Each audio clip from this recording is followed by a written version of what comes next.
Talk వస్తుంది demand పవర్కి మీకు మధ్య ఏమి రిలేషన్ లోపల నడిచింది?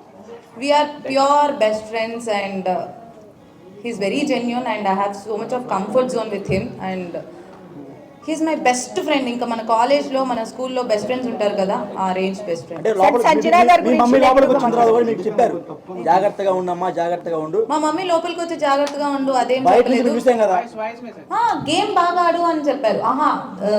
వాయిస్ నోట్ లో చెప్పారు, వాయిస్ నోట్ లో చెప్పారు. కానీ లోపల నాకు తెలుసు కదా, అంటే నా గేమ్ నేనే ఆడుతున్నాను, ఎందుకు అలా నా గేమ్ నేను ఆడట్లేదు అని అనిపించిందా అనేది నాకు ఇంకా తెలియదు. నా గేమ్ నేను ఆడాను, వాడి గేమ్ వాడు ఆడాడు.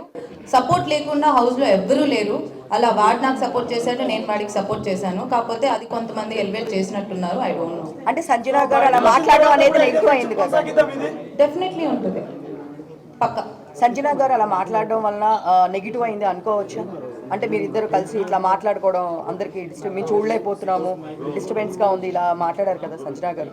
ఐ డోంట్ థింక్ సో అది నెగిటివ్ అయింది అని నేను అనుకోవట్లేదు. ఎందుకనంటే అది 24/7 లైవ్ నడుస్తూనే ఉంటుంది కాబట్టి క్లారిటీగా ఉంటుంది. నేను ఐఎమ్ వెరీ పబ్లిక్ గర్ల్. నార్మల్గా అంతకు ముందు కూడా నాకు ఇలా అమ్మాయితో ఇలా ఉండాలి, అబ్బాయితో ఇలా ఉండాలి అలాంటిది ఏం ఉండదు. I'm very public girl. అక్కడక్కడ తిరుగుతూ ఉంటాను. Even I have that Tom and Jerry friendship with Kalyan.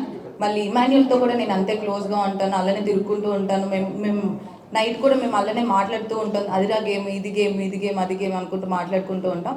Maybe తన అలా ఫీల్ అయింది, అందుకే మిగతా హౌస్ మేట్స్ అందరూ అపోజ్ చేశారు కాబట్టి అక్కడే క్లారిటీగా అర్థమై ఉంటుంది మిగతా వాళ్ళకి, చూసిన వాళ్ళకి.